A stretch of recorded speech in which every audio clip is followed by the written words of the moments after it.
who gets to discriminate? And where would it stop? What if it was a Jewish wedding? Okay, no, bear with me. And the floor said, I don't want to participate in that kind of religious system. I would find another florist happily. Yeah, okay. But once we set that kind of precedence, where will it end? And I think, in the... With them going out of business. Because everybody will find another florist. That's where it'll end. No, that's all cute. That's all cute. That's not cute. That's real. The lunch counter protests the lunch counter protests that are so famous in the civil rights movement occurred as a voluntary boycott in the early 60s, long before the civil rights movement, and it integrated. They integrated the business because of that. Capitalism discriminates against no color, no creed, and no sexuality. They want the cash. Integration was done by force. Yeah. Against state government. Most whites did not want to feed you live a very comfortable life. If you're going to talk about civil rights, let's talk about what happened for people trying to get served. Let's make sure we're hearing against state governments that were compelling segregation. One second, Ben. Let's make sure we're hearing each other. What was it that, Ben, you concluded with? It was Woolworths.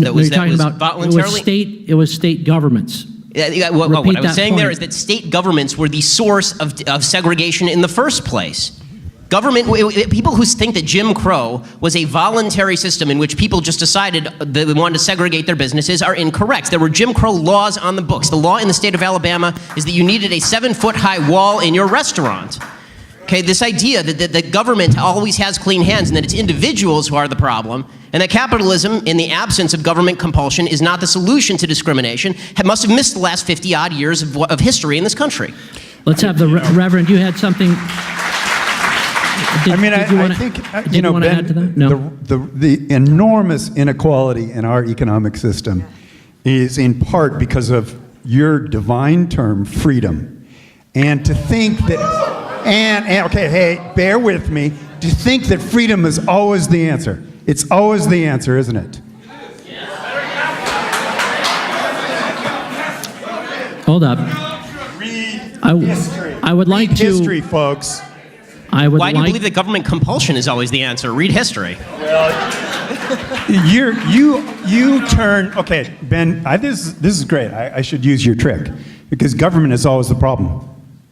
It is always the problem. Pretty much. Frankly, friend, Jefferson created the possibility of a constitution that allowed for your religious liberties.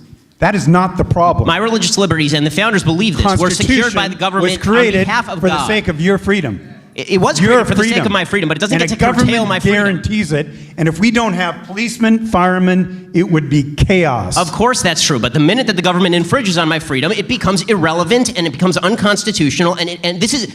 Jefferson didn't just institute a government, he rebelled against one.